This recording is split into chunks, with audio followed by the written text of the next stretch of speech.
to you guys about 5 of the hardest things I had to deal with in regards to flipping my first property. All right, so stay tuned to hear what those are. All right, so before I even get into these 5 things, if you have not watched my first video where I show you guys what's been going on in my flip, introduce the house to you guys, introduce where I'm at in the flip, go ahead and check that video out. It'll either be in the cards or it will be in the description box below. All right, so go ahead and check that out. All right, so number 1, the first hardest thing that I've had to deal with is just being taken advantage of, specifically because I'm a female. So we all know that the construction business and contracting business is very heavily male populated.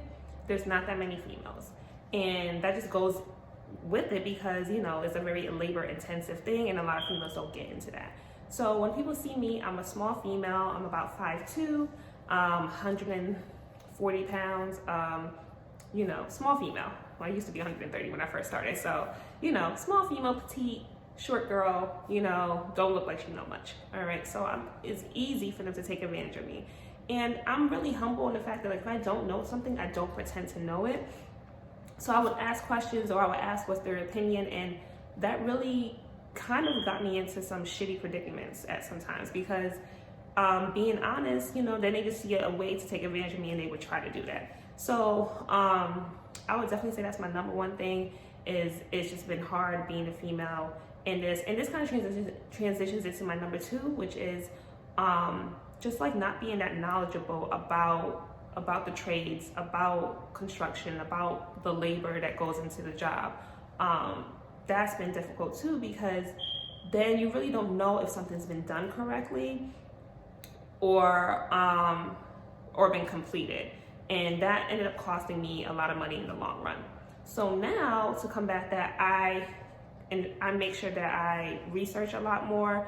I watch a lot of videos. YouTube has been my go-to. So anytime I have something major that's about to be done, I watch a video and I read up on it before it happens so that I know what it's supposed to look like, how long it should take, and I have all that information. My number 3 thing would be staying on budget. That has been difficult, all right? I'm currently about $10,000 over budget. But the good news is the market is going up, so I will more than likely get that back on the back end. But it's scary. It's scary seeing, you know, setting a budget and going over it and just seeing if you still have things that have to be done and you're already over budget. Like, very scary.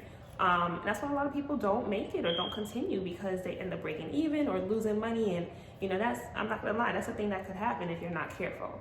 So that's definitely been a hard thing.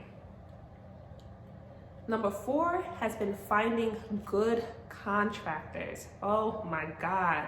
I would probably say this is like my number 1 issue, but it's number 4 on this list. This list is really not in any particular order, but finding good contractors. There's a ton of people out there that would tell you that they could give you the world. They can take this house and put it up on a hill somewhere in the damn country that it's not even in and just sell you anything. These people are salesmen.